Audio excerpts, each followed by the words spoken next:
Esta es la tarde en el continente americano.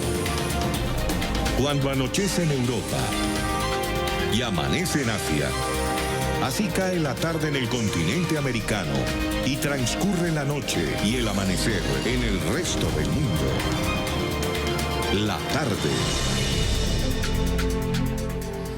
Hola, bienvenidos a la tarde de NTN 24, el canal de las Américas. Soy Idania Chirinos. Como siempre, un gusto y un compromiso acompañarles cada día. Comenzamos en Colombia, donde se mantiene la expectativa por la futura posesión en el cargo de representante a la Cámara por parte del exguerrillero de la FARC, alias Jesús Santrich. Hoy el Consejo de Estado le informó al Congreso que el fallo que negó la pérdida de investidura a Santrich aún no está en ejecutoria. Y de otra parte, la Corte Suprema de Justicia ha informado que por ahora no dictará otra orden de captura, como la pidió la Procuraduría. Esta ha sido una novela por capítulos, marcada por decisiones de distintas instancias judiciales, que han afectado también en el plano político. Vamos al lugar de la noticia con Felipe Quintero, periodista NTN 24 en Bogotá. Felipe, buena tarde para ti. ¿Para cuándo se espera que alias Jesús Santrich llegue al Congreso de la República? Hola Idania, un cordial saludo. Pues como tú lo has dicho, una novela por capítulos y ahora el balón está en el Congreso de la República. Se espera que martes o miércoles aproximadamente se realice la posesión del representante Jesús Santrich. Son varios los elementos que rodean este proceso. El primero, como lo señalabas, el Consejo de Estado pues ya notificó formalmente al Congreso de la República, a la Secretaría de la Cámara de Representantes, el fallo en el cual mantiene la investidura de Jesús Santrich bajo el argumento de fuerza mayor. Es decir, que por estar con una medida de aseguramiento no pudo ejercer la función de congresista. También la Corte Suprema de Justicia ha enviado una notificación señalando la libertad de Jesús Santrich y el fuero constitucional, el cual pues se otorga a partir de la credencial expedida por el Consejo Nacional Electoral. Esos documentos ya han llegado a la Secretaría de la Cámara de Representantes, quien el próximo martes deberá pues citar al señor Jesús Santrich para que realice el tema de la posesión, la cual deberá ser inicialmente por el presidente de esa corporación. Hablamos del representante Carlos Chacón. Si no lo puede hacer él, será el vicepresidente de la corporación o si no, en última sería el secretario de dicha corporación el que realizaría la posesión. También se analiza en esta célula legislativa acá en Colombia, la Cámara de Representantes, pues todo lo que acarrea tener esto, una oficina, un esquema de seguridad. También se está mirando pues la posición que va a ocupar en el Parlamento. Esto sería entre martes y miércoles aproximadamente que se realizaría pues la posesión, en la cual se tiene que tomar también un juramento a Jesús Santrich como congresista de la República. Eso es por ahora el panorama que está en este momento en el Congreso de la República. Ya han llegado las notificaciones, ya solamente es un tema de trámite que se podría dar entre martes y miércoles de la próxima semana, Idania. Felipe, muchísimas gracias por estar allí, gracias por acompañarnos estos minutos. Recopilemos o hagamos un poco de historia en relación a este caso. Desde hace 2 semanas la situación judicial de alias Jesús Santrich se ha convertido en algo así como una novela a capítulos. Luego de que la Justicia Especial para la Paz, lo que se conoce como JEP, negara la extradición y ordenara liberarlo, la Fiscalía, recordemos, dispuso su recaptura por un nuevo proceso relacionado con narcotráfico. Santrich estuvo hospitalizado por haberse hecho cortes en los brazos. La imputación de cargos no pudo ser realizada. Ahora, la Corte le reconoce el fuero de congresista y ordena dejarlo libre.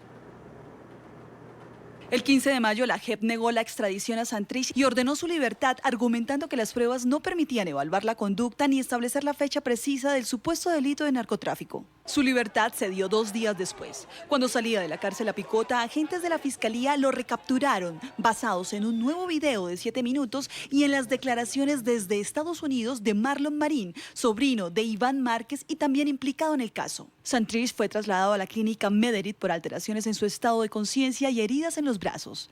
En la sala de cuidados intensivos se realizó la legalización de su captura.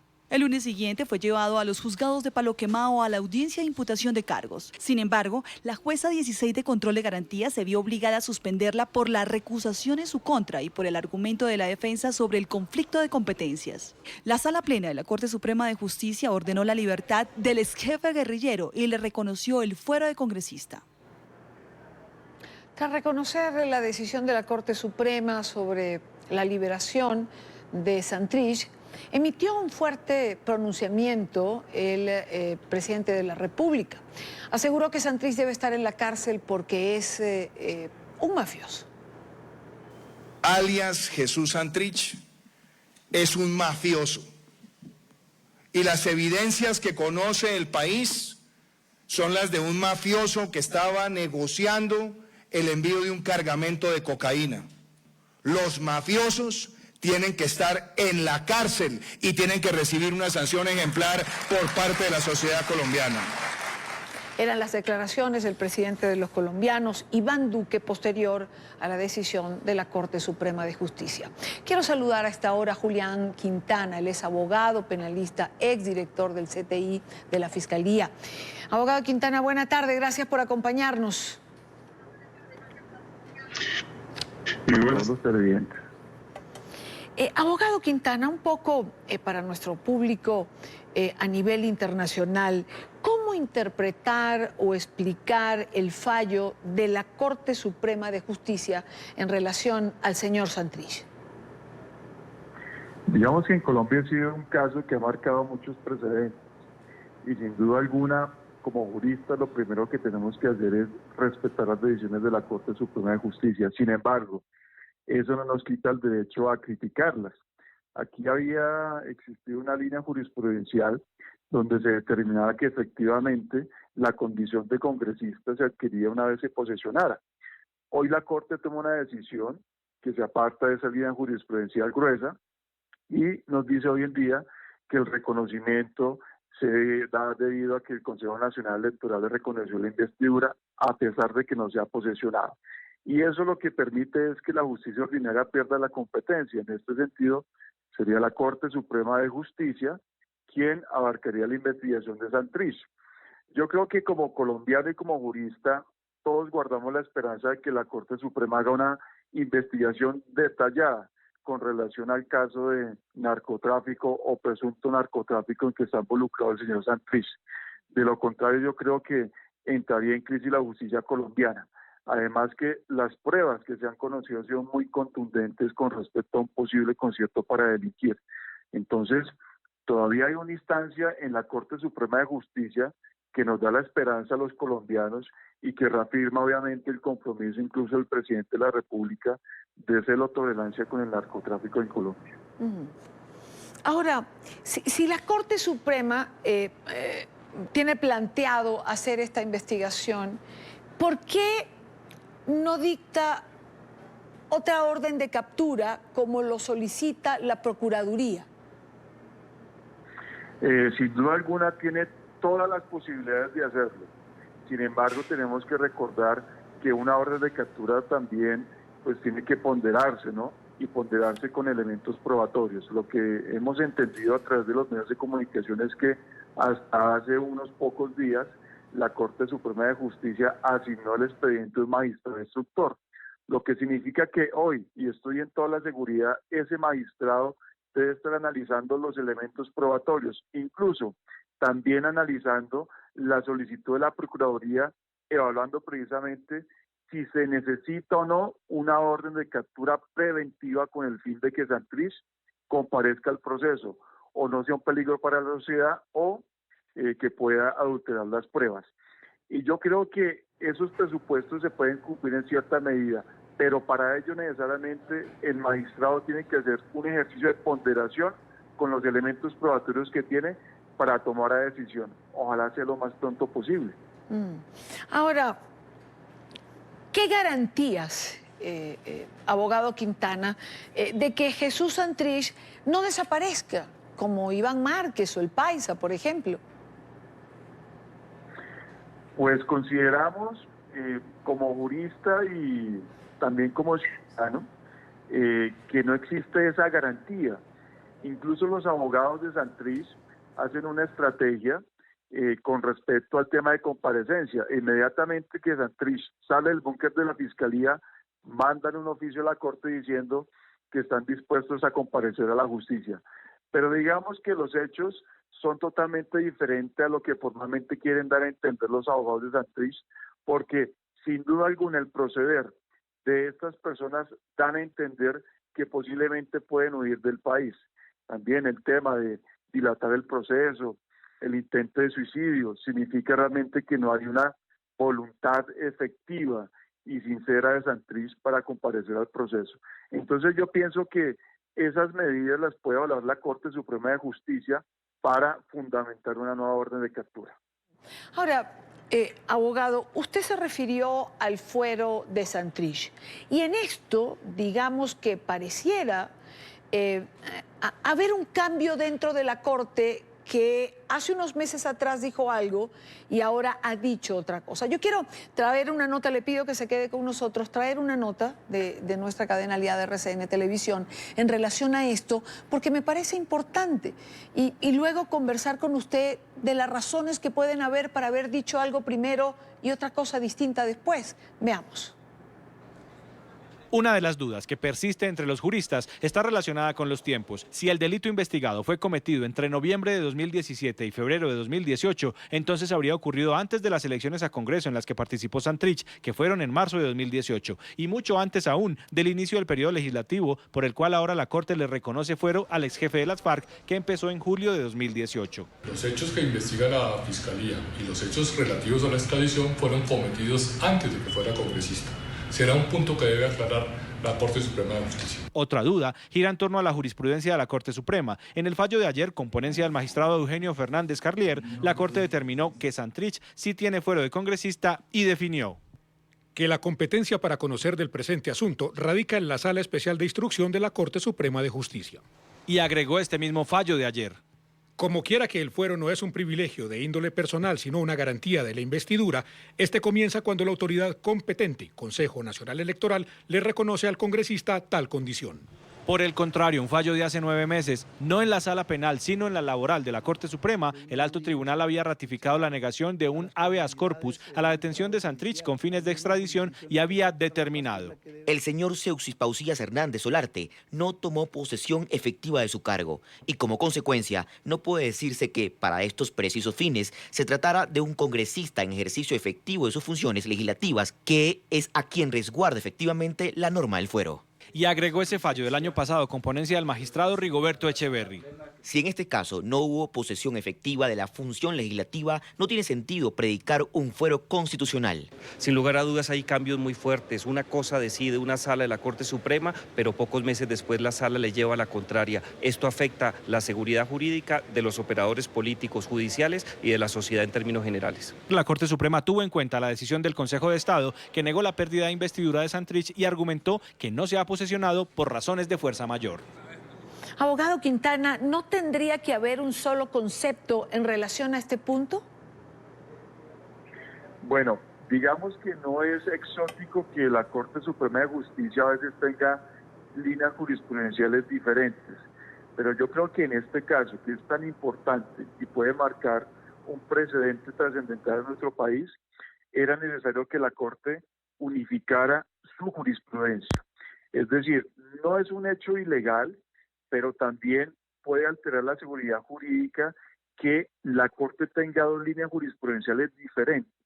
Entonces yo creo que es un tema que se tiene que abordar desde el punto de vista muy jurídico y sin olvidar esos precedentes que la misma Corte ha establecido.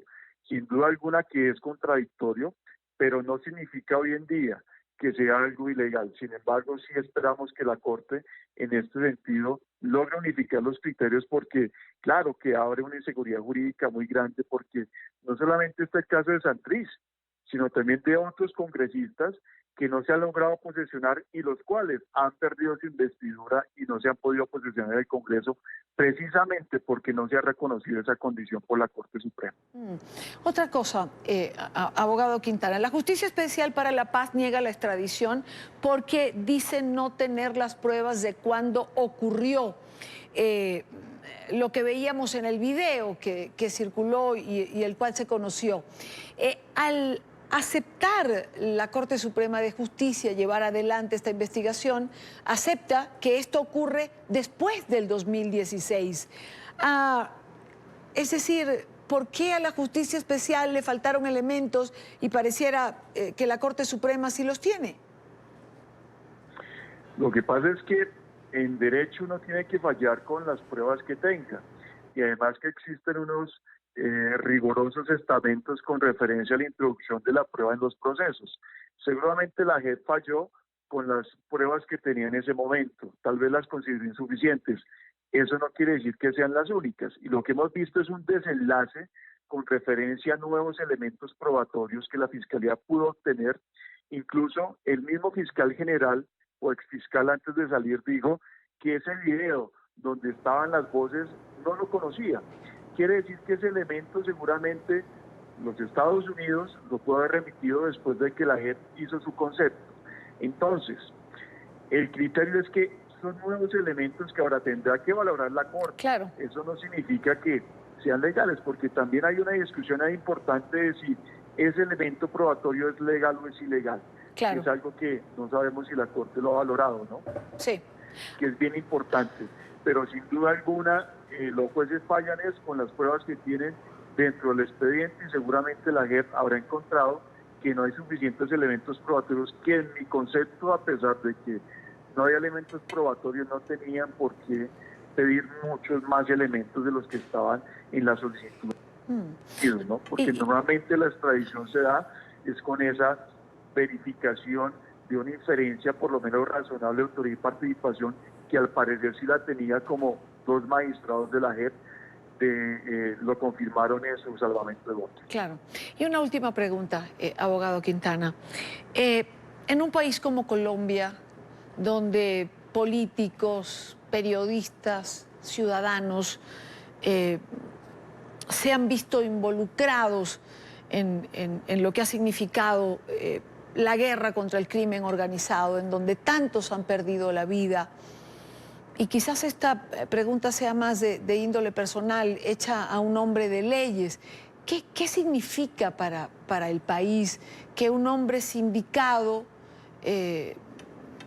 por relacionarse con el narcotráfico llegue al Congreso de la República? Considero que siempre la ley tiene que estar acorde con la realidad de la sociedad.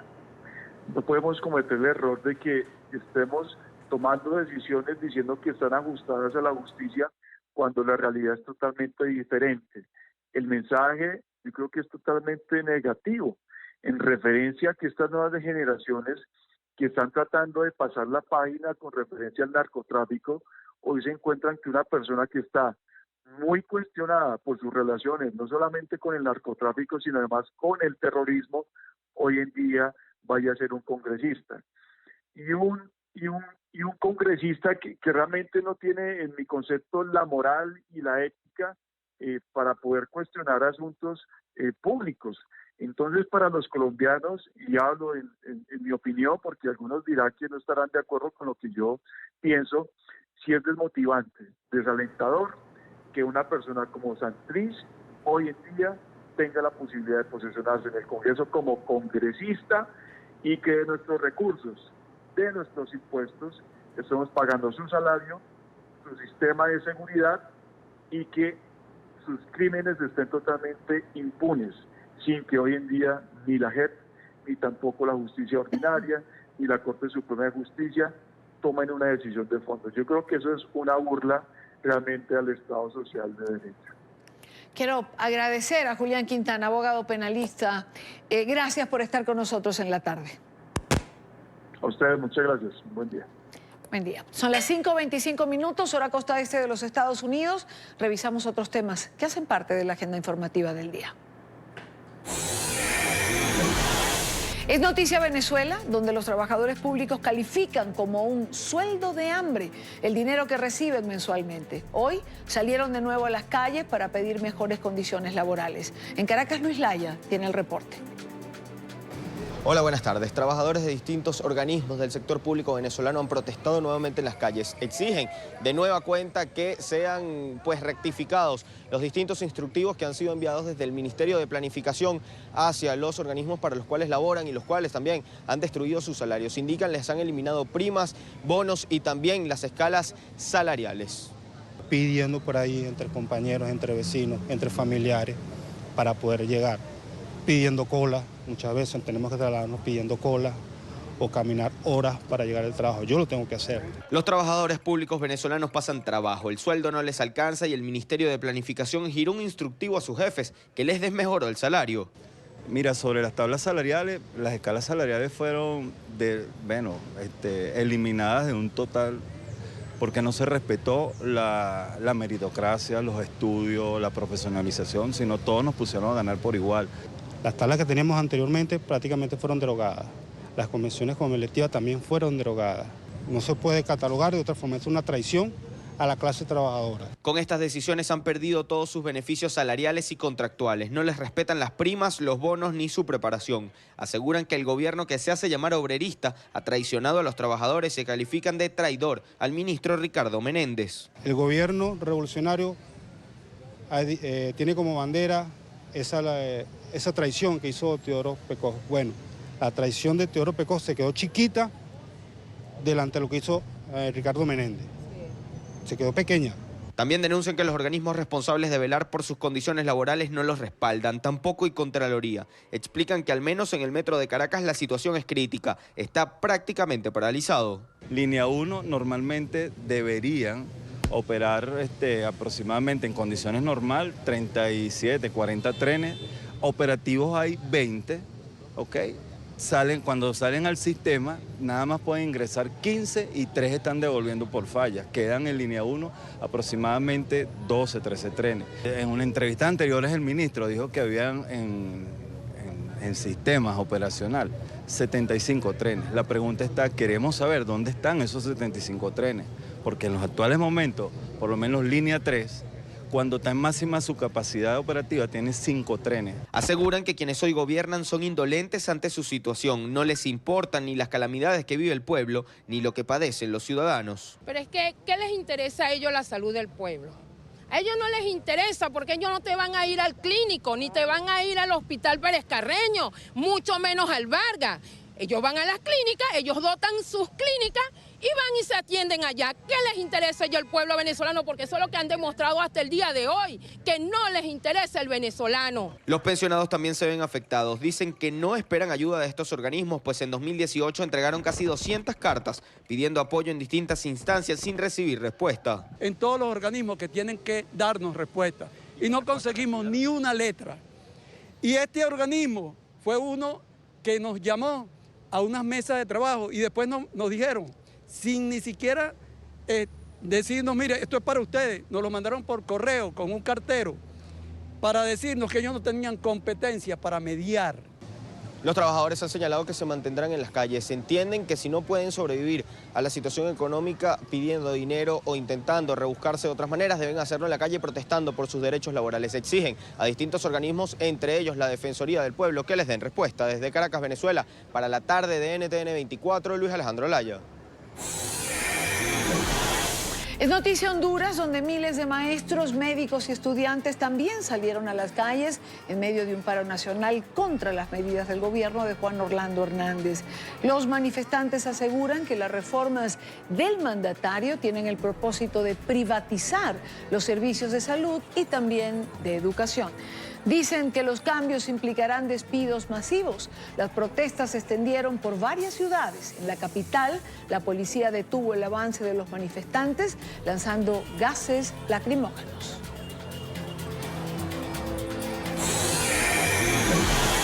Es noticia una nueva jornada de manifestación, esta vez en Brasil. Miles de estudiantes y profesores se tomaron las calles de las principales ciudades en defensa de la educación pública.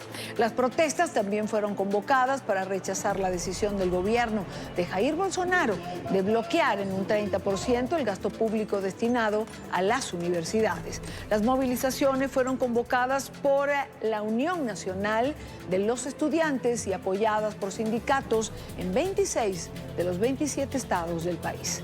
Esta es la segunda manifestación del mes en contra de las políticas educativas de Bolsonaro. Es noticia una balacera que cobró la vida de 6 reclusos en una cárcel al suroeste del Ecuador. Los disparos empezaron a la hora de la visita, cuando un interno asesinó a otro dentro de la penitenciaría del Litoral. Tras el hecho, el director de la prisión fue destituido. El pasado lunes 3 presos se fugaron del centro de reclusión. Las autoridades investigan este incidente.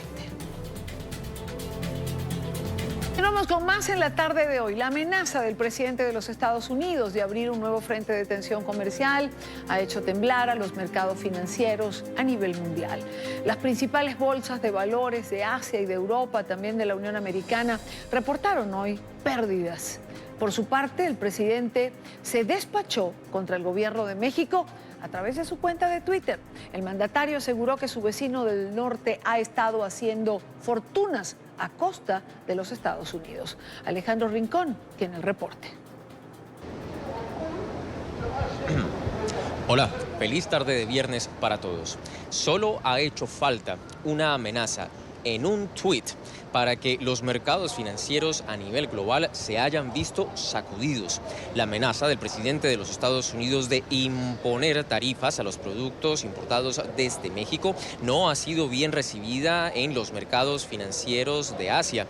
Las bolsas de Japón, de China y de Hong Kong cerraron a la pérdida, una tendencia que también se ha replicado en algunas de las principales bolsas de Europa, como las del Reino Unido, Francia y Alemania. Ese mismo eco se ha hecho sentir en el transcurso de este viernes allí, en el parqué de Wall Street, la principal bolsa de valores de los Estados Unidos. Índices como, por ejemplo, el Dow Jones han tenido caídas de por lo menos 300 puntos alrededor de la jornada. El Standard & Poor's 500 ha tenido pérdidas aproximadas de 1.2%, en tanto que el índice de Nasdaq ha caído 1.3%. Aun cuando no están en vigor las tarifas o estos aranceles, el presidente Donald Trump ha reaccionado a esta pánico o incertidumbre que se ha generado en el transcurso del viernes y recurrió nuevamente a Twitter para explicar o justificar el por qué está tomando esta decisión. México se ha aprovechado de los Estados Unidos durante décadas. Debido a los demócratas, nuestras leyes de inmigración son malas. México hace una fortuna de los Estados Unidos, que desde hace décadas pueden solucionar fácilmente este problema. Es hora de que finalmente hagan lo que se tiene que hacer. Con el fin de no pagar más aranceles, si empiezan a aumentar, las compañías se irán de México, que se ha llevado el 30% de nuestra industria automotriz, y volverán a casa, a los Estados Unidos. México debe recuperar su país de los narcotraficantes y los cárteles. Las tarifas son para detener las drogas, así como a los ilegales. El 90% de las drogas que entran a los Estados Unidos vienen a través de México y nuestra frontera sur. 80,000 personas murieron el año pasado, 1 millón de personas arruinadas. Esto ha sucedido durante muchos años y no se ha hecho nada al respecto. Tenemos un déficit comercial de 100,000 millones de dólares con México. Ya es hora. Esos comentarios que ustedes acabaron de ver de parte del presidente de los Estados Unidos no han tenido el efecto esperado. La incertidumbre se mantiene por ahora y los expertos en economía coinciden en que a futuro puede ser siguiendo negativo el impacto de la imposición de estos aranceles a los productos hechos en México.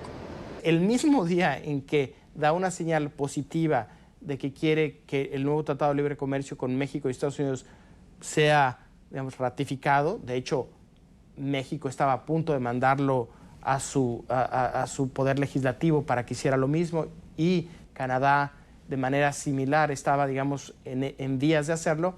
Ese mismo día y de manera inesperada, pues sale con estas medidas. 30% de del PIB de México son exportaciones alrededor, y la gran mayoría de ellas, ¿no?, son exportaciones a Estados Unidos. Entonces, obviamente, si tú tienes un impacto muy fuerte solamente por el lado del PIB, pues digamos, ahí las exportaciones de México caerían muy rápidamente. Es todo lo que tenemos para ustedes por ahora. Continúen con más en la tarde. Gracias, Alejandro Rincón, por la información. Son las 5:42, hora costa este en los Estados Unidos. Este tema lo queremos ver desde dos aspectos distintos, uno político y social y el otro meramente económico.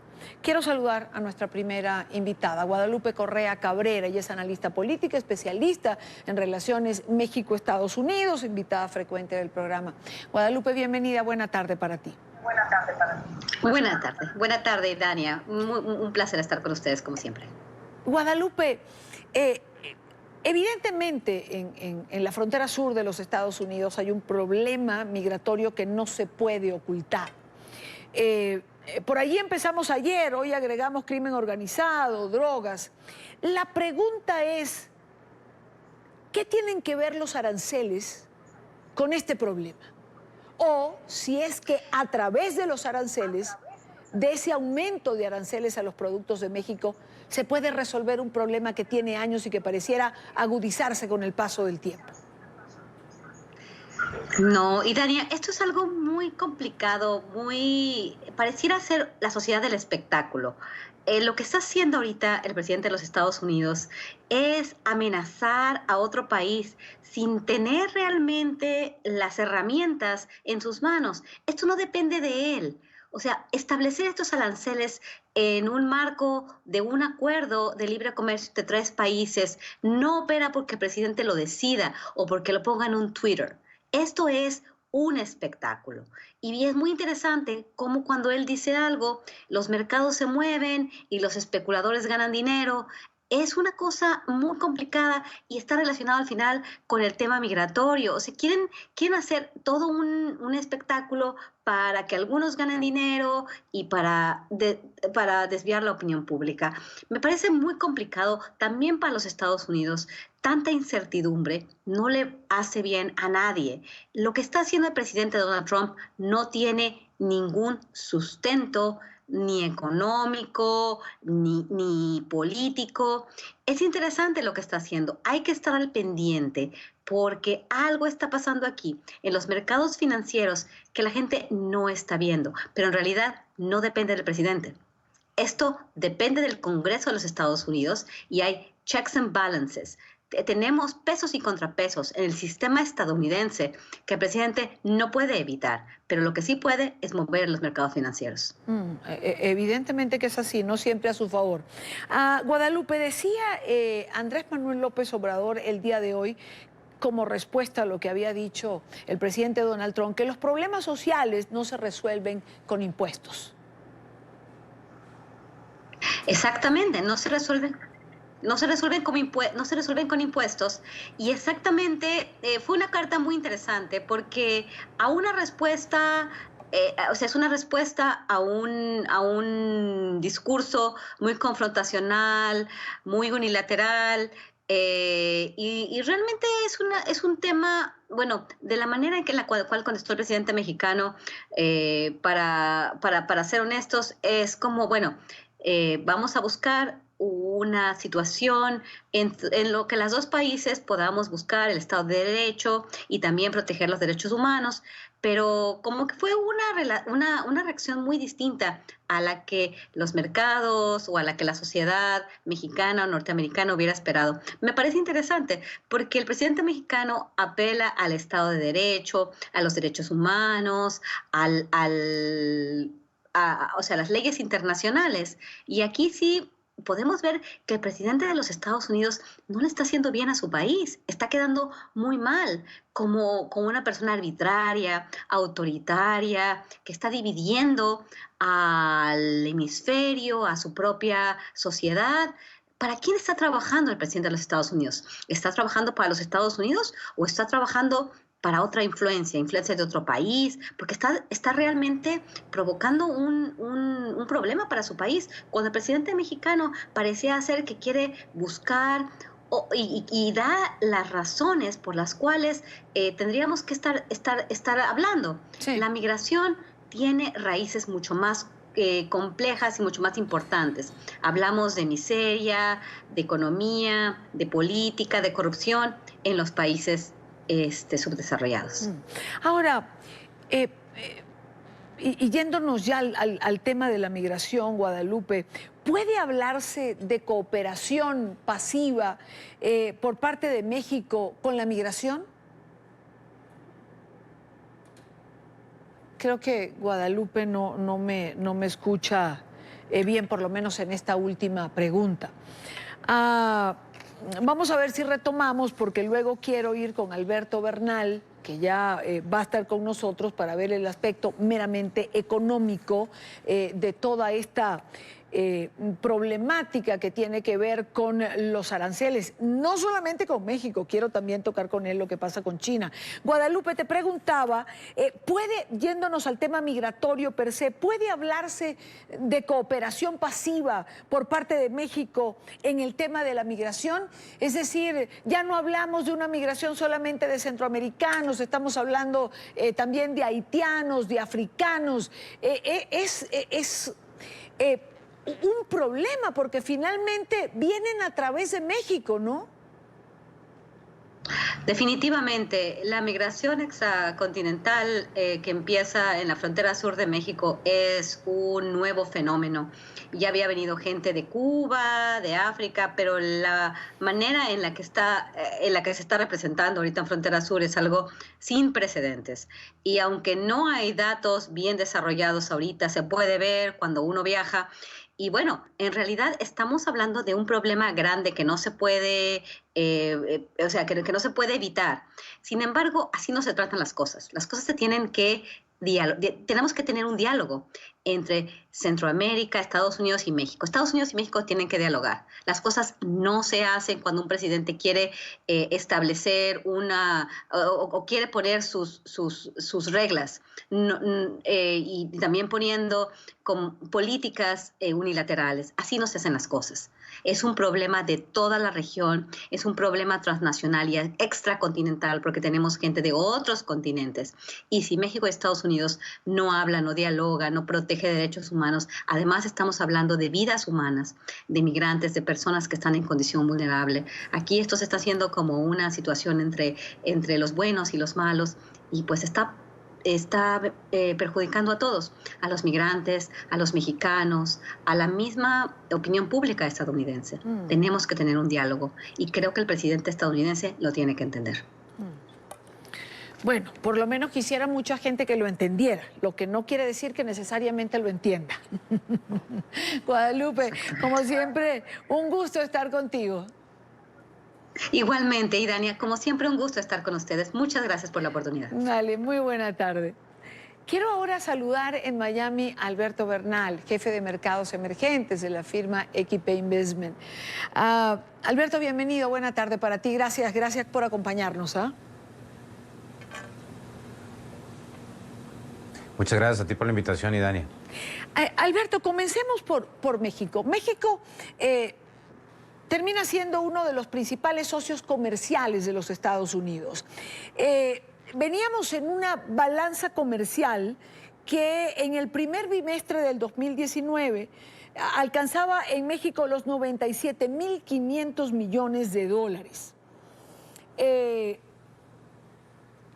¿Qué sentido tiene? Claro, beneficiado un poco por la guerra comercial entre Estados Unidos y China en este momento, pero ¿qué sentido tiene las declaraciones del presidente Trump en relación a los aranceles para resolver un problema migratorio? Esta amenaza de ir a aumentar los aranceles entre 5 y 25% de todos los productos mexicanos. Pues a ver, Idania, yo te confieso que yo no entiendo. Yo sinceramente no entiendo por qué razón hay alguien en la Casa Blanca como Peter Navarro, que es uno de los asesores de comercio internacional del presidente Trump.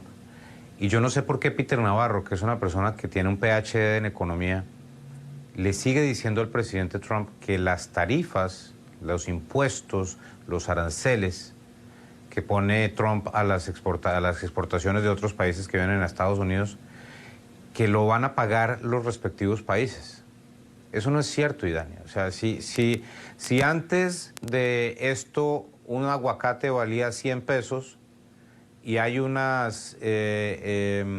se pone un arancel del 5%, pues ese aguacate va a valer 105. ¿Y quién lo paga? No lo paga el productor, lo paga la persona que lo va a consumir. Entonces, el consumidor de Estados Unidos es la persona que está pagando ese impuesto adicional por la importación de ese producto. Entonces, otra vez, yo sinceramente no entiendo, es que de verdad es muy extraño, este mundo se está volviendo demasiado extraño, Dani. Yo no entiendo qué es lo que piensan las personas. Bueno, fíjate porque que... la gente pareciera creerle esto al presidente Trump, que lo van a pagar los países, y eso no es cierto. Bueno, evidentemente no es verdad, Alberto. Y fíjate que estaba leyendo hoy en relación a este tema y, por ejemplo, la Asociación del Calzado en los Estados Unidos ya está previendo un aumento del 37% de los zapatos que vienen de China. Es decir, si para un estadounidense un par de zapatos costaba $150, bueno, va a costar 206. Entonces, ¿cómo que no va a afectar el bolsillo del consumidor? Por supuesto que lo va a afectar. Lo que no se entiende, como bien señalas, es que esto está ocurriendo cuando el próximo año hay elecciones.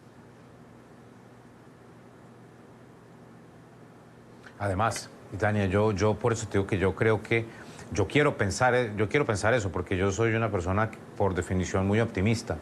Entonces yo quiero pensar que lo que está sucediendo ahorita es todo un posicionamiento del presidente Trump tratando de ver cómo hace para incrementar el sentimiento nacionalista a través de populismo y así mejorar las posibilidades que él tenga de ganar las elecciones del 2020.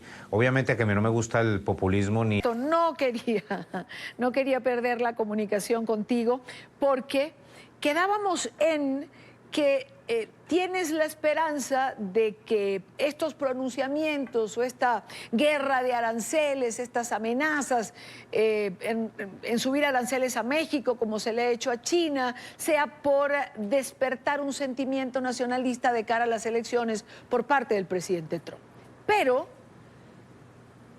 el nacionalismo unifica a ratos, es cierto, pero por más nacionalista que se sea, el bolsillo pesa mucho y la economía también. Y los estadounidenses van a comenzar a sentir en su bolsillo cómo el presupuesto familiar cambia.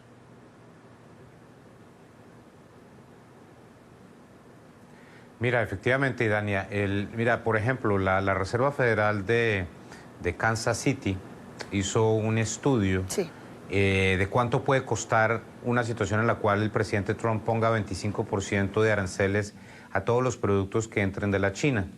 Y lo que decía la Reserva Federal de Kansas City es que una familia promedio tendría que pagar más o menos unos $800 adicionales en Estados Unidos para pagar por los costos de las tarifas de los aranceles que ponga el presidente Trump. Y digamos que el ingreso promedio de la familia de Estados Unidos es alrededor de $60,000, pues entonces $800 es una cantidad de dinero.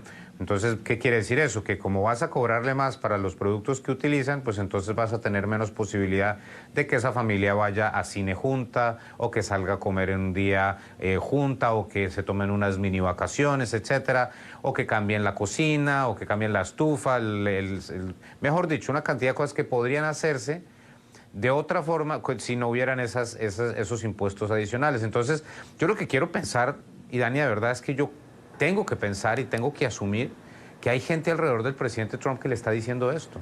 Yo tengo que asumir eso. Porque si no, pues estamos en una situación muy complicada y yo no creo que Estados Unidos pueda tener una situación donde el presidente de Estados Unidos no tenga la capacidad de entender un concepto tan sencillo como que los aranceles lo pagan los consumidores. Entonces quiero pensar y quiero soñar que todo esto es un juego de palabras, un juego político que eventualmente va a acabarse porque el presidente Trump entiende que este no es el camino. Si no soñaras, pudieras coincidir que el mundo camina o puede llegar a una recesión. Y te lo pregunto porque lo leía en estos días de gente que prevé que pueda en el 2020 o 2021 presentarse una recesión a nivel mundial?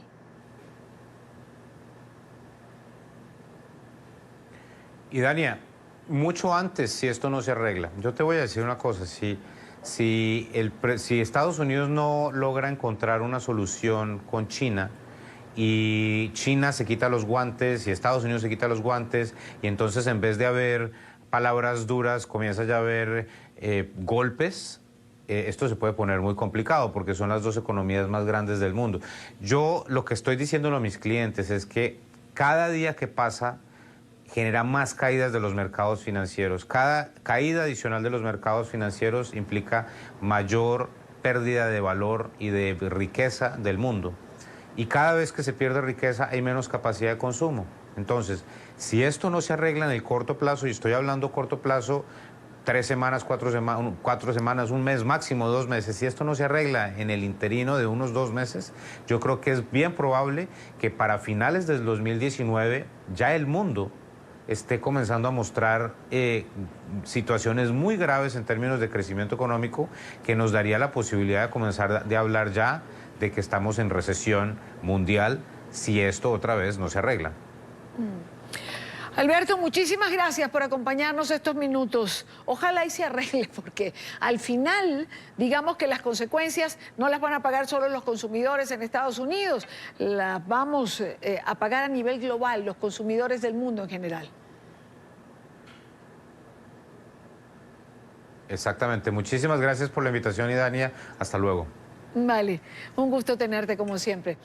Terminando esta semana, Venezuela se queda con el dolor ante el reporte de la muerte de más niños en el Hospital JM de Los Ríos.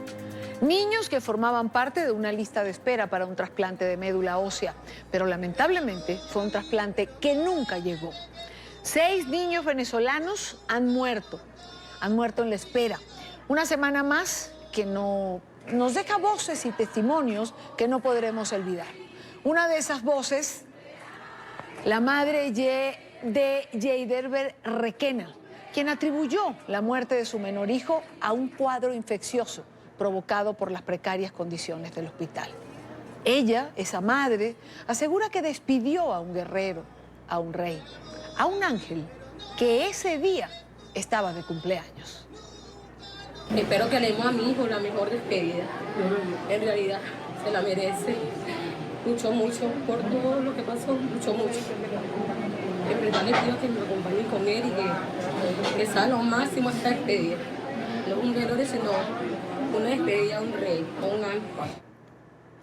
Por otra parte, el personal que labora en el hospital de niños JM de Los Ríos cotidianamente tiene que lidiar con la impotencia, la frustración y en ocasiones con la desesperanza. A mí no me importa venir a trabajar con los zapatos rotos, con el uniforme sucio, porque ese uniforme está sucio y manchado y viejo. Pero si mi trabajo sirviera para que ellos salieran, a mí no me importa. Pero entonces venir todos los días sin comer y ver que ellos se van a morir igual porque a nadie les duele. Yo no puedo creer, mira, que a nadie del gobierno, de los políticos les duela. A mí me duele, ellos son niños.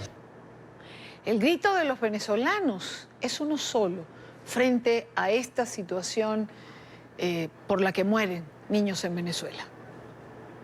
Ya basta, no más muertes, por favor.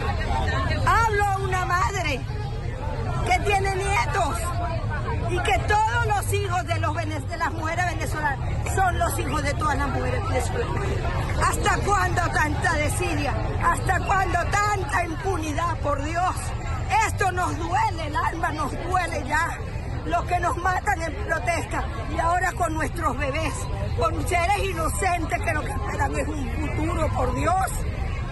¿Dónde está la conciencia humana, por Dios? ¿Hasta cuándo tanta miseria? Y a propósito de lo que está ocurriendo allí en Venezuela, en el Hospital JM de Los Ríos, la plataforma web La Vida de Nos ha publicado un trabajo titulado Las Voces del JM, haciendo referencia al hospital y a quienes forman parte de esta historia, los niños, las madres y los médicos. Por eso quiero saludar a esta hora a Héctor Torres en nuestros estudios en Caracas, narrador, coeditor del sitio web La Vida de Nos. Héctor, buenas tardes, gracias por acompañarnos. Buenas tardes, Idania. Muchas gracias por la invitación. No, gracias a ti por estar con nosotros. Quería compartir con nuestra teleaudiencia este trabajo porque realmente me parece importante. Nos da acceso a historias, a vidas humanas que finalmente son las que conforman este drama, esta tragedia que estamos viviendo allí. Y quiero que nos hables precisamente del trabajo, cómo se hizo, qué nos muestra, qué trae. Sí, bueno, las Voces del JM es un trabajo que hicimos en alianza, o que estamos haciendo en alianza, junto con SECODAP y Prepara Familia. Digo estamos haciendo porque es un trabajo que hemos venido haciendo por fases. Inicialmente hicimos los niños del JM para recoger 4 historias de esos niños. Luego hicimos las madres del JM dentro del mismo microsite y recientemente acabamos de publicar los médicos del JM. La intención un poco es que la gente conozca de primera mano, directamente de los protagonistas de estas historias, de todo ese universo, no solo de dolor y de mucho esfuerzo y de mucho sacrificio y de tener que lidiar con todo en contra, sino también, bueno, la condición humana que está allí, por ejemplo, en el caso de estos médicos que con todo en contra, con salarios paupérrimos, sin embargo, tienen un sentido, una mística increíble y siguen yendo al hospital porque sienten que es su deber y a veces no tienen sino apenas unas palabras de consuelo para los enfermos, pero siguen yendo y bueno, porque están convencidos de que deben preservarse para mantener el hospital y que algún día pues, pueda volver a ser lo que era. Ahora, Héctor, ¿entraron al hospital para hacer algunas de estas historias? Sí, bueno, es un trabajo, se hizo por partes, fue difícil. Por ejemplo, la parte de la bitácora del hospital, de lo que es la bitácora esa del caos que se vive allí, bueno, sí, el fotógrafo logró entrar y hacer esas tomas. En otros casos, bueno, se hicieron pues por parte. En algunos casos los periodistas entraron a conversar con los médicos en algún momento, pero también lo hicieron fuera para poder recibir los testimonios porque, bueno, ya se sabe, las autoridades del hospital vigilan mucho que no entre la prensa precisamente para que estas historias no se sepan. Entonces, sí, bueno, que logren entrar un camarógrafo, que logren entrar una cámara, es todo un trabajo muy arduo, pero bueno, claro, en parte algunas tomas se lograron hacer adentro, otras se hicieron contactando a la gente fuera del hospital, pero se lograron los testimonios que era lo que realmente queríamos. En la historia de los niños, ¿hay alguna de los niños que lamentablemente han muerto? Bueno, por fortuna de estos niños no. Solamente el caso,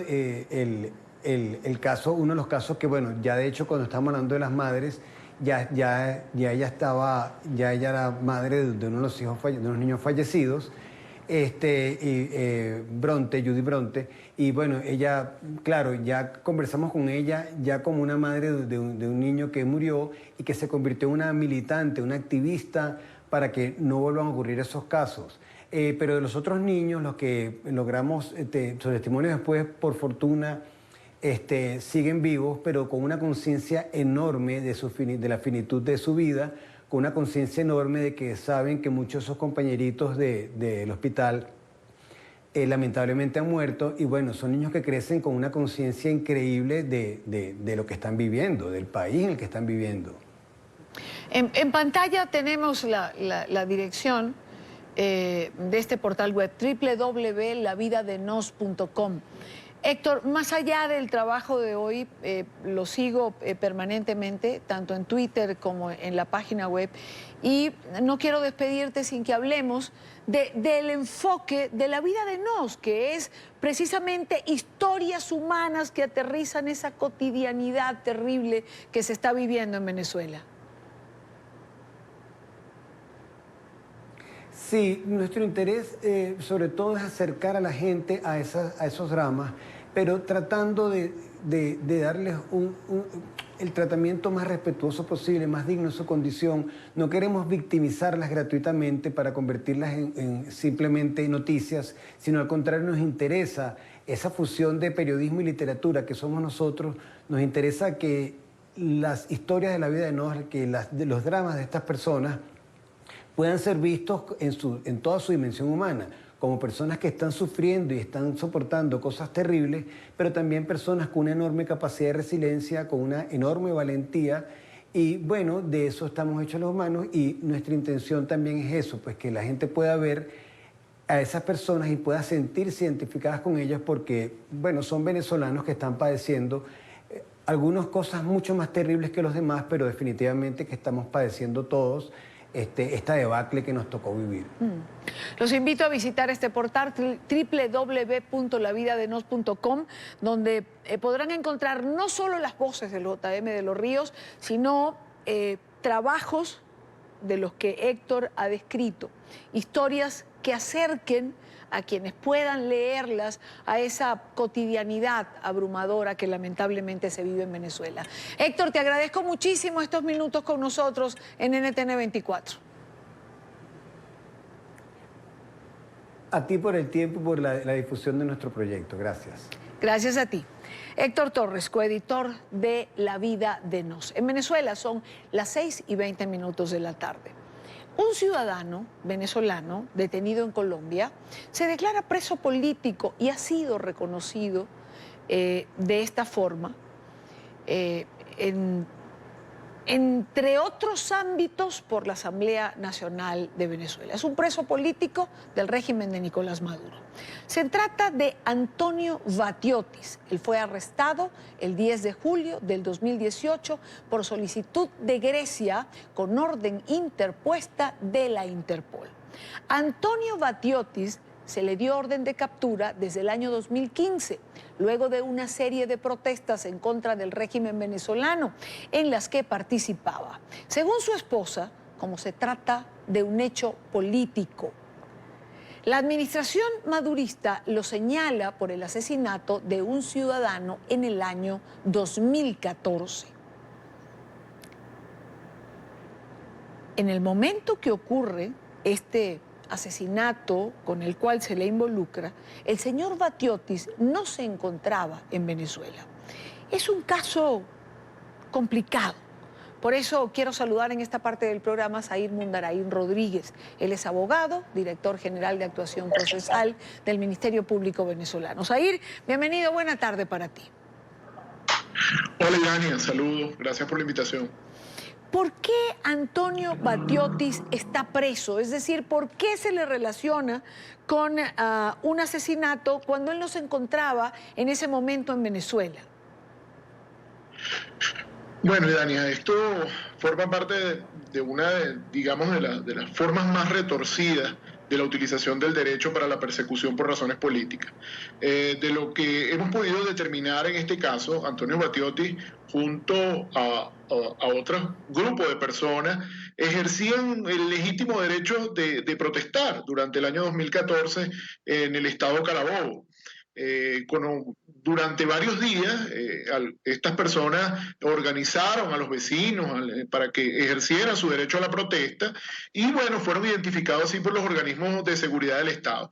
Fíjate que en el caso de Antonio Batiotis no estaba no estaba en ese lugar para el momento de la comisión de ese hecho, un hecho en el cual muere un funcionario de la Guardia Nacional y es utilizado esa muerte de ese funcionario de la Guardia Nacional como bandera política. Fíjense que la esposa de ese Guardia Nacional es quien forma una asociación que en general ha servido bastante al gobierno para criminalizar la protesta, al madurismo para criminalizar la protesta, que es la Asociación de Víctimas de la Guarimba. al no poder determinar quiénes habían sido los autores de este hecho, buscaron a quienes habían organizado a las personas en el ejercicio de la protesta. Uno de ellos, el ciudadano Antonio Batiotti. Hay un ciudadano apellido Garbis y otro Poletti, quienes fueron detenidos con ocasión de ese hecho y han pasado ya desde el 2015 sin que se les haya hecho audiencia, sin que hayan sido escuchados, sin que hayan tenido acceso a esgrimir pruebas. Frente a esta persecución, Batiotti pudo estar en Colombia, se asentó en Colombia y el madurismo intentó colocarle una alerta roja. Como no lo pudo hacer, en virtud de que se trata de un caso de evidente persecución política y así es conocido, utilizó un país aliado. Esto es una de las formas, digamos, de fraude procesal en la utilización del convenio de Interpol que estamos denunciando, y que es que frente a la imposibilidad de colocarte por el país que te requiere, un tercer país aliado lo haga. En este caso fue Grecia. Como él tiene la nacionalidad griega también, a pesar de que ha vivido toda su vida en Venezuela, sí, sus hijas son venezolanas, hizo vida permanentemente en Venezuela, entonces Grecia lo colocó como solicitado y la alerta roja sale por Grecia. Es detenido acá en Colombia y Grecia le presenta una acusación por los hechos ocurridos en Carabobo, hechos respecto de los cuales no tiene ninguna facultad de juzgamiento, hechos respecto de los cuales no podría llevarle a un proceso válido porque no tiene investigación, no hay licitud en la obtención probatoria, no tiene facultades porque esos hechos no ocurrieron allá ni siquiera, y se mantiene esta situación de detención hasta el día de hoy.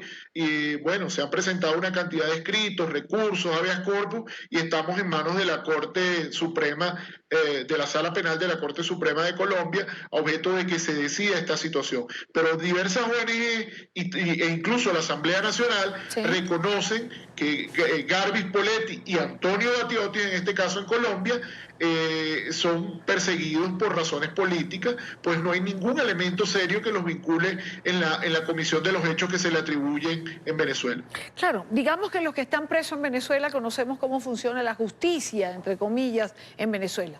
En relación al señor Batiotti, que está en Colombia, ¿qué se puede esperar? Es decir, si no hay ningún elemento probatorio, si Grecia lo está acusando por algo que ni siquiera ocurrió en su propio territorio, sin embargo, lleva un año preso, si no estoy mal. ¿Qué se puede hacer? Sí, claro, lo que ocurre en este caso es que uno comprende que Colombia es un país estrictamente apegado al ordenamiento jurídico internacional. ¿Sí? Y si una persona aparece en alerta roja, entiende el sistema judicial y todo el sistema jurídico de Colombia que existe una racionalidad en esa detención. No puede imaginarse, hay una presunción de buena fe, pero no puede imaginarse que Venezuela, en el caso de la tiranía venezolana, hace un uso perverso de los organismos internacionales para tratar de tergiversar la verdad y de perseguir. Por supuesto, es bastante complejo uno llegar a otra jurisdicción, como en el caso de Colombia, y tratar de explicar que estamos frente a un fraude a la ley. Es un fraude a las normas de Interpol, porque precisamente apenas el artículo 2 de Interpol dice muy claro que no puede incluirse a nadie por delitos de naturaleza política o que tengan fundamento político, ni militar. En este caso es evidente que hay una racionalidad política en su persecución. Eso hay que probarlo y se ha ido probando. Está en el expediente de Antonio Batiotti, las comunicaciones de la Asamblea Nacional, las comunicaciones de varias ONGs que así lo indican, e incluso comunicaciones que ha enviado nuestro embajador Humberto Calderón Berti, que ha hecho saber a la Cancillería que esto se trata de un caso de evidente persecución política. Esto tiene que ser objeto de constatación por las autoridades colombianas. Claro. Yo en lo particular tengo plena plena fe en que la Corte Suprema se percatará de esta situación y le dará la libertad. La ventaja es que en Colombia la extradición o los procesos de extradición tienen dos instancias. Una instancia jurisdiccional, que es en la que se está en este momento, claro, y una instancia política. La instancia política implica que la decisión final la tendrá el Ejecutivo, el presidente de la República, por supuesto con todo el apoyo del Ministerio de Justicia. Yo creo que la decisión debe ser favorable. Lastimosamente ha transcurrido mucho tiempo, sí, para tener, digamos, la totalidad del panorama, dado lo complejo del caso, porque aquí se está utilizando un país del cual se presumía la buena fe para la persecución política, como ha sido Grecia. Grecia, en vez de proteger a su connacional, el Ejecutivo de Grecia se está prestando a la persecución política de Maduro y lo coloca en una alerta roja, y es tan grotesca la situación que cuando manda la acusación coloca de testigo a un funcionario del Poder Judicial griego que dice haber leído las actas. Es decir, no puede ser ningún testigo nadie que no haya visto el hecho objeto del procesamiento. En este caso, la persona lo que dice es: yo leí las actas que están en Venezuela, y Antonio Battioti aparece perseguido, aparece señalado por ese delito. Yo quisiera saber qué va a hacer Grecia si llegáramos en el supuesto negado de que Antonio Battioti llegara a Grecia. ¿Con qué elementos lo va a juzgar? ¿Dónde están los testigos? ¿Dónde están los funcionarios que investigaron? ¿Dónde están las experticias? ¿Con qué elemento le puede juzgar? Pero mientras tanto, se satisface el morbo del régimen de mantenerlo en una situación de detención acá mientras esto se aclara. Clarísimo, Zair, entendemos lo que está ocurriendo y ojalá se tenga una respuesta pronto en el caso de Antonio Battioti, preso político del régimen venezolano que está en las cárceles colombianas. Y es importante, y lo recalco como lo recalcaba Zair, por atender Colombia una alerta roja de Interpol. Zair, gracias por acompañarnos como siempre. Buena tarde para ahí. Gracias, Idania. Un abrazo para ti. Igualmente. No perdamos tiempo, vamos directo. Quiero saludar a Rosa María Payá, activista por los derechos humanos, líder de la iniciativa Cuba Decide. Muchas veces la he entrevistado, me encanta tenerla en el estudio el día de hoy. Rosa María, bienvenida. Muchas gracias, Idania. Un gusto enorme estar contigo en el programa. Tenemos una agenda variada, así que vamos a comenzar.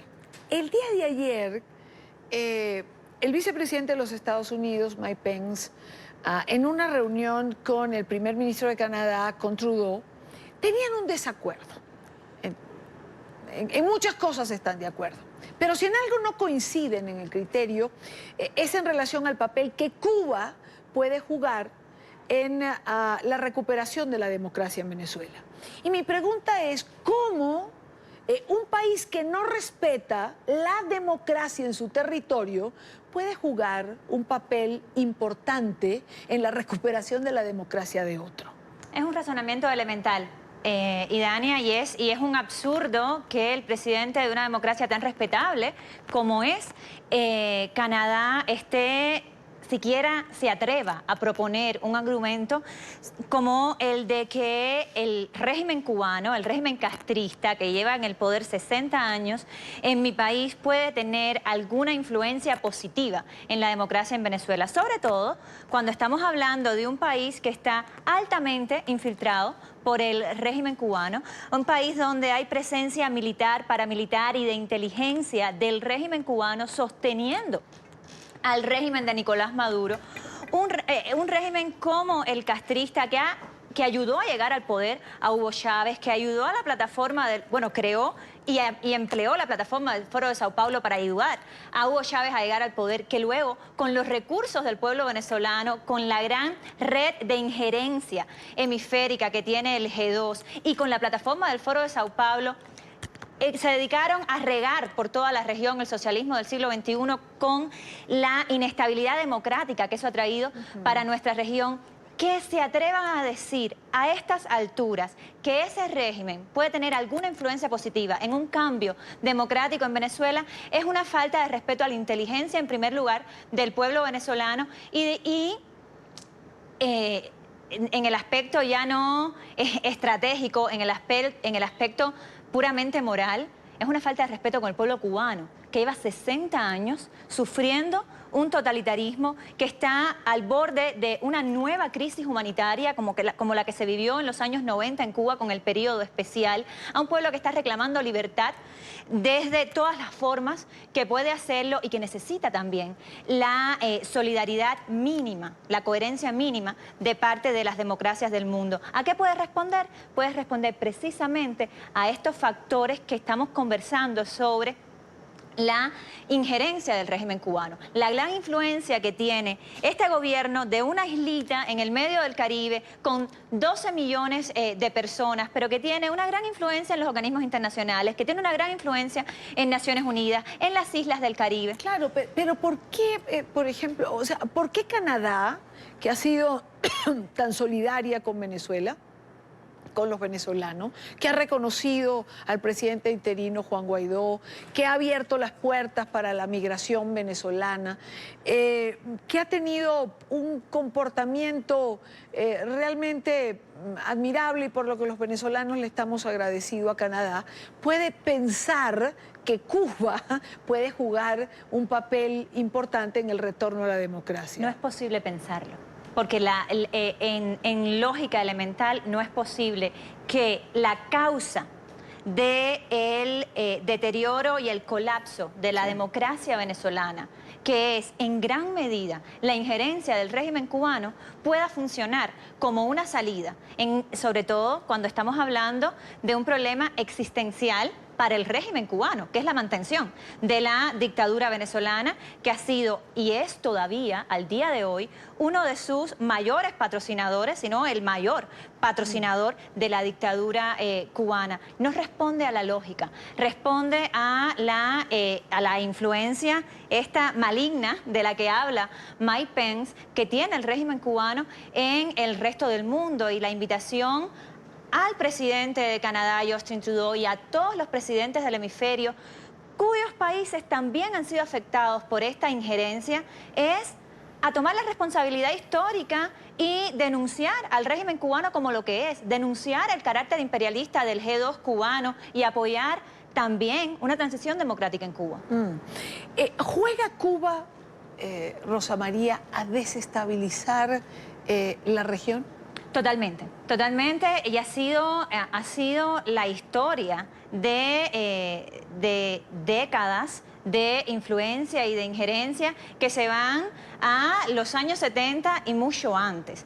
Pero en los últimos 20 años lo hemos visto de manera acelerada. Quizás hemos visto, y Dania, probablemente hemos visto los frutos de décadas de injerencia que no se da como se daba en el caso del chavismo, que es puramente mercantil, ¿no? La chequera de Chávez comprando votos en la OEA, corrompiendo gobiernos, corrompiendo empresarios, corrompiendo organizaciones. No, cuando hablamos del régimen cubano, hablamos de un trabajo de injerencia, de inteligencia, que se hace también desde la ideología, que se hace desde las bases de los partidos comunistas, que se hace desde los movimientos sociales. Estamos hablando de relaciones que tienen décadas con seres humanos en cada uno de los países del hemisferio, que no solamente responden al crimen organizado, como también responden al crimen organizado. Claro que estamos hablando de una organización criminal en el poder, pero no es exclusivamente una organización criminal. También tiene unas bases identificadas con la izquierda o con la extrema izquierda, que en mi opinión de hecho han acabado con la imagen de la izquierda en el hemisferio al día de hoy, y a partir de esa plataforma es que gestionan y que trabajan para desestabilizar a aquellos que son identificados como potenciales riesgos precisamente a esa hegemonía. Y uno de esos potenciales riesgos son los gobiernos democráticos. Es, por ejemplo, el gobierno de Iván Duque al día de hoy en este país, o puede ser cualquiera de los gobiernos de la región con la moral y la capacidad de decirle al régimen cubano: no, lo que hace falta es democracia en Venezuela, pero también en la isla de Cuba. Por eso hemos visto en los últimos meses los intentos desde el régimen cubano, desde para afectar las elecciones en este país hasta en Colombia.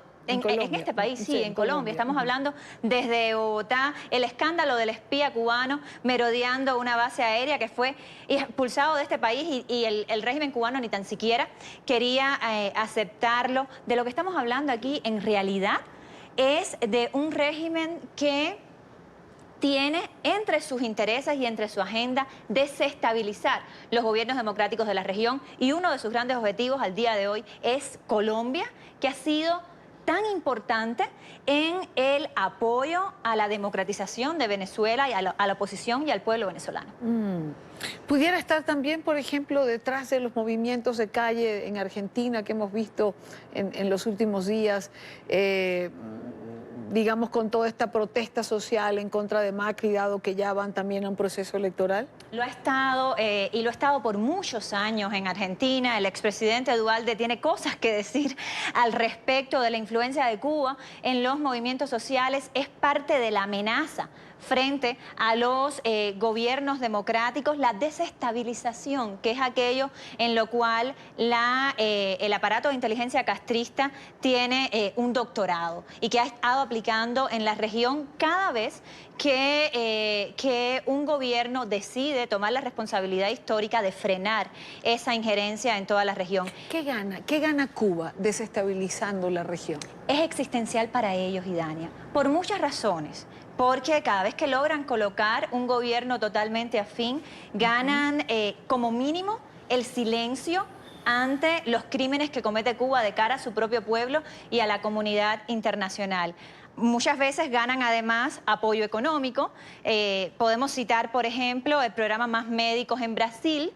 Por cierto, al día de hoy, Raúl Castro, Díaz-Canel, los principales ministros cubanos y varios de los generales están acusados ante la Corte Penal Internacional por esclavistas, por el tratamiento que le dan a los médicos cubanos. Los han llegado a denominar como trata de blancas, ¿no? Totalmente. El programa de los médicos cubanos, por Pero cierto, les reportaba millones de dólares a claro. esos generales cubanos. Les reportaban millones de dólares a la fortuna personal de los Castro. Y eso fue posible con un gobierno del PT totalmente afín y cómplice en el silencio con la dictadura cubana.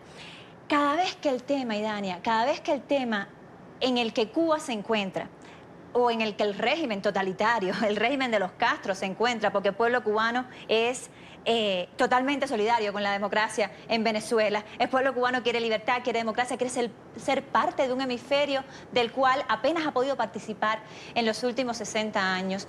Pero el régimen gana cada vez que la discusión es otra, distinta, del cambio democrático en Cuba. José María, ¿cómo se sostiene?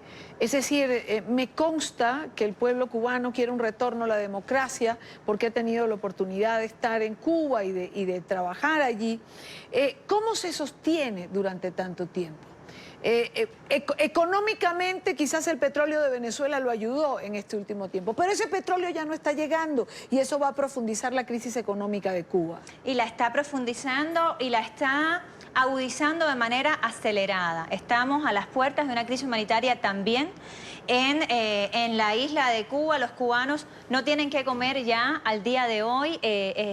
La semana pasada era un escándalo que en las libretas de racionamiento les permitían a los cubanos comprar un solo pescado como máximo para una familia de 3 al mes. Pero a unos precios que no todo el mundo puede pagar. Y a un precio que la mayoría de los cubanos, o que por lo menos muchos cubanos, no puede pagar, que un jubilado cubano no podría pagar con su pensión. La manera en la que el régimen sobrevive hay que separarla de la manera en la que el pueblo sobrevive.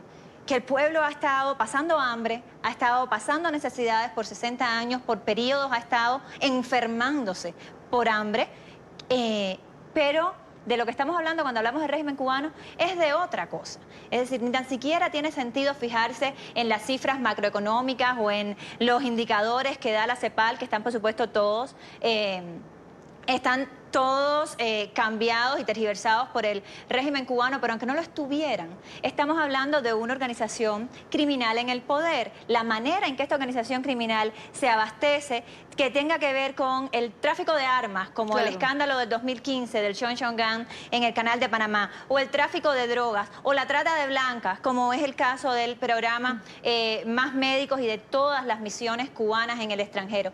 Se nos escapan al análisis de lo que podría ser la economía en cualquier país más o menos normal, más o menos cognoscible. Ahora, la realidad está más allá de todos esos indicadores. La realidad está más allá de la misma aberrada legalidad cubana. Claro, pero cuando uno piensa en estos estados criminales, en estas organizaciones criminales que secuestran el poder, uno se pregunta, y quiero usar esta frase de tu papá, por cierto, La noche no será eterna, que es un libro que le agradezco a Rosa María que me ha traído. La noche no será eterna, pero a ratos parece que esa eternidad dura mucho. Depende de nosotros, que amanezca y que amanezca pronto. Mira, estamos hablando del régimen cubano y de su gran influencia, pero esa influencia depende también de qué vamos a hacer los buenos, de qué va a hacer Justin Trudeau, de qué va a hacer el presidente Duque, que tanto ha trabajado por la democracia en Venezuela y la estabilidad democrática en la región. Y estamos en un momento, Idania, que ese régimen criminal, que es el régimen castrista, del cual Maduro forma parte y no al revés, ese régimen criminal nunca ha estado tan vulnerable como lo está ahora mismo. Ni Fidel ni Chávez existen ya en este mundo. La situación económica es realmente precaria también para ellos. La actividad social, las protestas sociales, las protestas cívicas, la inconformidad del pueblo cubano va en aumento. El escenario hemisférico es otro. Ya no tenemos al Foro de Sao Paulo en el poder. O sea, sería criminal no aprovechar todas las condiciones que tenemos para empujar finalmente por la democracia en toda la región, y eso pasa por la democracia en Cuba. Me quedan siempre montones de temas pendientes. La OEA, hagámoslo breve, tengo 1 minuto y medio. La OEA se reúne a finales de este mes en la ciudad de Medellín. ¿Estos serán temas para llevar allí? Por supuesto, y esperamos que varios países de la región lleven tanto la denuncia de la injerencia cubana en Venezuela y en toda la región, como la denuncia de la ilegitimidad de la constitución criminal impuesta en Cuba, la ilegitimidad de los representantes del poder en Cuba, tan usurpadores Maduro, como lo es Díaz-Canel, como lo es Raúl Castro, que los cubanos no lo hemos elegido, y un apoyo directo al pueblo cubano en su derecho a decidir su futuro, a un cambio de sistema en la isla. Este libro, Rosa María, está entre los más vendidos en Miami. Lo leía justo a mediodía, lo veía cuando revisaba las páginas de internet. Así es la visión de mi padre sobre la realidad cubana, es también una propuesta de futuro, y yo creo que es una lectura obligatoria si queremos entender lo que está pasando al día de hoy en Cuba y en toda la región. Lo pueden encontrar en Amazon. Te agradezco mucho que se lo presentes a tu audiencia, y con mucho gusto también te lo regalo para que lo leas. Y lo aprecio enormemente. La noche no será eterna, Osvaldo Payá. Rosa María, gracias. Muchas gracias, un gusto estar contigo, un honor. Igualmente para muchas gracias por tu tenerte trabajo aquí. Al final de la tarde de hoy, gracias por habernos acompañado. Qué gusto estar de nuevo con ustedes después de unos días de descanso en el que no pude estar, pero en el que les acompañó tanto Joely Ramírez como Carlos Eduardo Sánchez. La próxima semana a la misma hora para debatir, analizar, compartir la agenda informativa del día. Buen fin de semana para todos.